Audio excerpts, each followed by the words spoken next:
So, you might have already seen my teaser video of this, the Avata 360, in which I briefly showcased the possibilities of a drone with a 360 camera.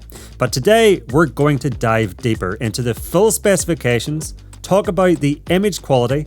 I will tell you what I like about this drone and a few things I don't after using it for the past 3 months, and some settings I recommend changing straight away so that you get the most from this drone should you pick it up. We will also be looking at new unique features such as free mode, panoramic playback, gyroframe using your mobile, the editing software, and more. Now, if at any stage you wish to find out more about the DJI Avata 360 or pick it up, I've put links in the description down below where you can do just that. So, let's work our way around this new drone and talk about all the features and specs as we get to them. Now, if you watched my previous video on this new drone, you will know compared to the now older Avata 2, while it has a similar appearance, it is larger and heavier, weighing 455 grams, which means this is a C1 class drone. Although, because you can fly it with a traditional style controller, such as the RCN3, and we'll touch on controllers shortly, this means you can fly this drone without a spotter, perfect for solo creators. The new Avata 360 also features 4 blade props instead of 3, which does reduce the noise level slightly. However, this is still a loud drone. So if you are flying in a busy area, it does draw a lot of attention. These are also protected by a fixed prop guard, so the drone does not fall down, and this means should you lightly bump any obstacles, they will be protected. And it makes this drone much safer to fly around people, as if you do accidentally brush against them, they won't be affected by the props. Although, in my experience, I did find if you collide with an obstacle at speed, the drone will cut its motors, so you do still have to be careful. Thankfully, the Avata 360 does come with obstacle avoidance built in, and it's even better than you might think. When I first got this drone, I noticed the 2 fisheye sensors on the front, along with 2 LiDAR sensors above and an infrared sensor on the bottom. So I presumed it just had forward-facing and downward obstacle avoidance. However, harnessing the capabilities of the 360 cameras supplemented by the physical sensors, the Avata 360 actually comes with omnidirectional obstacle avoidance, allowing this drone to automatically brake or bypass any obstacles it encounters while you're flying. And in my experience, this works really well. Even when flying backwards and the drone is relying on them 360 cameras only to detect obstacles, it still works flawlessly. And this gives you the confidence to fly through narrower gaps or closer to subjects. The addition of the LiDAR sensors on the front also mean that when flying in extreme low light and the 360 camera and fisheye sensors can no longer detect obstacles reliably, there is still dependable forward-facing obstacle avoidance, and this works down to the equivalent of moonlight. And again, when I put this to the test, I could not fool it. Now, in between the obstacle avoidance sensors is arguably the coolest feature of this new drone, and that is the 2-in-1 camera module. And this can rotate between recording in 360 mode and a single lens traditional video mode. So let's first talk about that 360 mode, and I have a lot to tell you. As you can see, top and bottom of this module, there are 2 fisheye cameras, and each of these has a 1/1.1 inch square sensor. I believe this is the same sensor as on the Osmo 360, allowing this drone to capture a 360 video in 8K up to 60 FPS. Although, just be aware, the final video resolution will not be 8K, as when editing, you push into that spherical 8K image and only export a selected area. The final resolution and image detail will depend on how far or close you adjust the field of view. For example, if you crop to a 100-degree field of view, the final resolution will be around 1080p. Now, when flying, you can adjust the preview field of view either by tapping this icon on the controller, pinching the screen, or if flying with the FPV goggles, you can use the scroll wheel on the motion controller to adjust it. Although this doesn't change the output video from the drone, you can still adjust that field of view in DJI Studio after the fact. In terms of the video quality, I've used this drone now to capture everything from wide landscape shots to close-up action clips, and overall I think it's pretty good, and I've got some clips that I am really happy with. The only thing I would comment is that because these lenses are ultra wide, required to create that 360 image, you will find the closer you fly to subjects, the better the image quality. Wider landscape shots tend to be much softer, with background landscapes not being as detailed. Now, almost all the clips you're seeing in this review were captured in D-Log-M unless labelled otherwise, which in my opinion, once graded, gives a much more natural looking image compared to the overly sharp normal colour mode. With that being said, the Avata 360 does also come with the same dual native ISO system as we've seen on recent DJI drones, meaning it can simultaneously and automatically combine two different video streams at different ISO values to provide a higher dynamic range. Now, in my testing, this only works when the ISO is set to auto in normal or pro mode, but for scenes with high contrast, such as sunrise or sunset, you will get better dynamic range using this mode. And again, in general, I find the dynamic range to be acceptable. One thing I do have to mention though, is that a small percentage of the clips I have captured with this drone in testing do show a visible stitch line.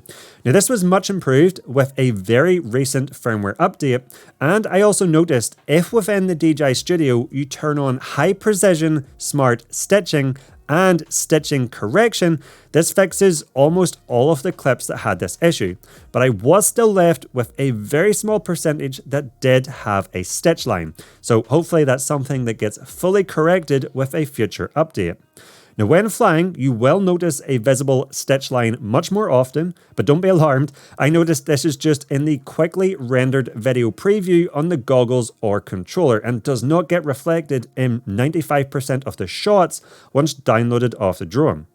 For lower light clips, I was actually very impressed. With a max ISO of 256,000 and an aperture of f1.9, even in these examples where it was almost dark, the clips are still visible and surprisingly clean. When it comes to stabilization, as you can see, this drone's gimbal is only mechanically stabilized on the tilt axis, with the rest done electronically, and I have to say, it does a fantastic job, even when making dramatic moves or in high winds. The only other tip I have is to make sure to pack a microfiber or lens cleaning cloth when you head out flying this drone.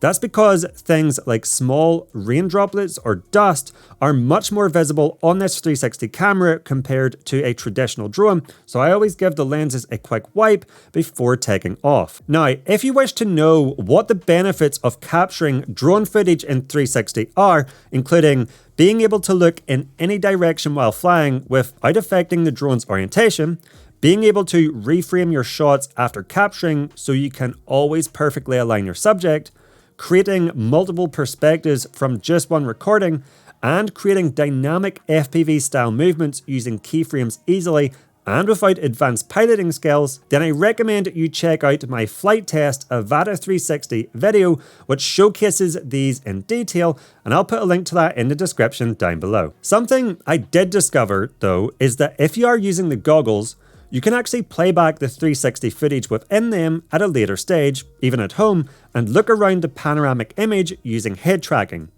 You can also use your finger on the controller to move and change the perspective of a 360 video playback at a later stage as well.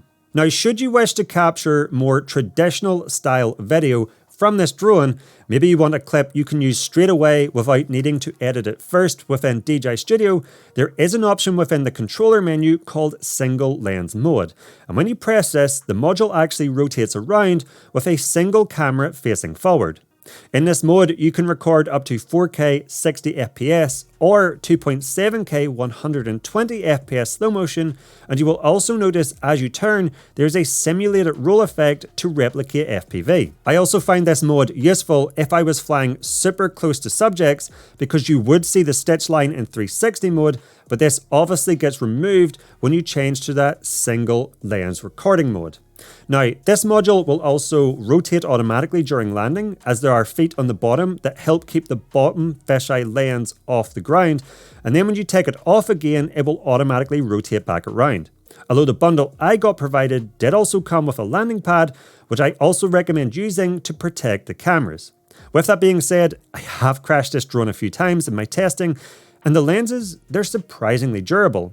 But if you do scratch one, there is a lens replacement kit available, so instead of having to send the entire drone back, you can quickly and easily repair the affected lens. In terms of photos, you can capture panoramic 120 megapixel 360 images in JPEG or RAW, and these look beautiful. The only thing to note is there is currently no photo mode when capturing with the single lens. Now, when it comes to additional recording modes, the Avata 360 does have quick shots, but it does not have waypoints or master shots. It does, however, have a new mode called free mode. But what is this and how does it work? Well, when you draw a tracking box over a subject and select the new free mode, now as you fly, the recorded 360 footage will automatically stay tracked on the subject, no matter what direction or orientation you fly, speeding up the post-processing time, as you don't need to do any keyframing later in the editor, as your subject will be automatically centered, and you can see a preview of this in real time in the bottom left of the controller screen. The Avata 360 also comes with the ActiveTrack 360 system we know and love, allowing the drone to track people, vehicles and more automatically, and you can adjust the orientation and distance using the trace wheel on the controller. Another new feature, however, is that tracking is also available when using the goggles by selecting it from the top menu, which is a nice addition. In terms of performance, this drone can fly up to 18 meters per second in sport mode, which, trust me, is super fast. You can cover a lot of ground quickly, and it has a max ascent and descent speed of 10 meters per second. However, I did find that the downward obstacle avoidance sensors were a little cautious, and so when I wanted to replicate dives and descend really fast, it was sometimes slowing down the descent. So in those cases, I got better results by turning them off. Wind resistance also really impressed me, with a max wind speed resistance of up to 10.7 meters per second. However, I tested this drone all the way up to wind speeds of over 15 meters per second, and on this day specifically, which was super windy chasing drift cars, not only was the footage stable, but it was able to keep up when flying into a headwind. Now, when it comes to editing the footage, you can either use the DJI Studio desktop app, which is the same software used to edit Osmo 360 footage, allowing you to adjust perspectives, change the field of view, keyframe animations, and export multiple aspect ratios. And this is where I done most of my editing. However, you can also edit the 360 footage directly on the DJI Fly app. And there's a new mode called gyroframe, allowing you to quickly create shots using the movement of your phone. Now, getting back to the drone itself, looking at the rear, you can see the batteries are quite slim.